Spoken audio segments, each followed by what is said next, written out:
Posibleng hindi galing sa Parañaque SWAT ang bala na pumatay sa isang residente ng Silverio Compound sa nangyaring kaguluhan ng Lunes. Base raw yan sa autopsy report ng NBI. Saksi si Tricia Zafra.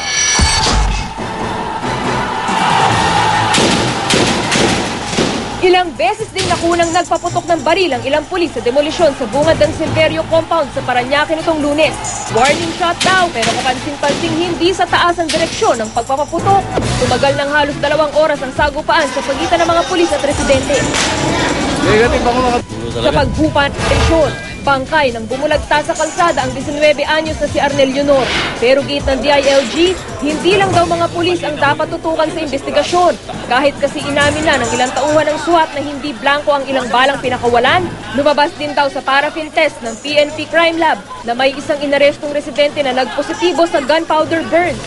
Isang nagngangalang Victor Etrata, taga Silverio Compound. Pinaraffin test ho siya kahapon, positive siya sa powder burns. Inotopsy na rin ng National Bureau of Investigation ang bangkay ni Leonor at lumabas na 0.8 by 1 cm ang entry wound, habang 2.0 by 0.3 cm naman ang exit wound nito. Ang ganitong tama ayon sa NBI, tugma raw sa nalilikha ng bala ng 9mm at 38 caliber na mga baril. Pero hindi ng isang Armalite gaya ng M16 tulad ng mga ginamit ng SWAT sa demolisyon.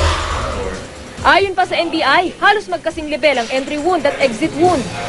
Kasi nandito sa left side. So the victim must have been in front, right in front of the victim. Pwedeng mas mababa yung nakabaril. Hindi ho natin sinasarhan na nanggaling sa pulis, pero palagay ko mali na ho yung conclusion na siguradong sa pulis. Pero duda si Bayan Secretary General Renato Reyes sa resulta ng mga paunang pagsusuri.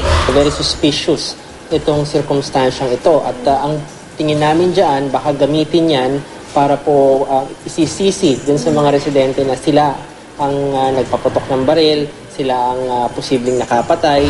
Nananawagan na si Reyes ng hiwalay na ballistic at forensic examination. Ang Commission on Human Rights naman, nagsasagawa na rin ng sariling investigasyon.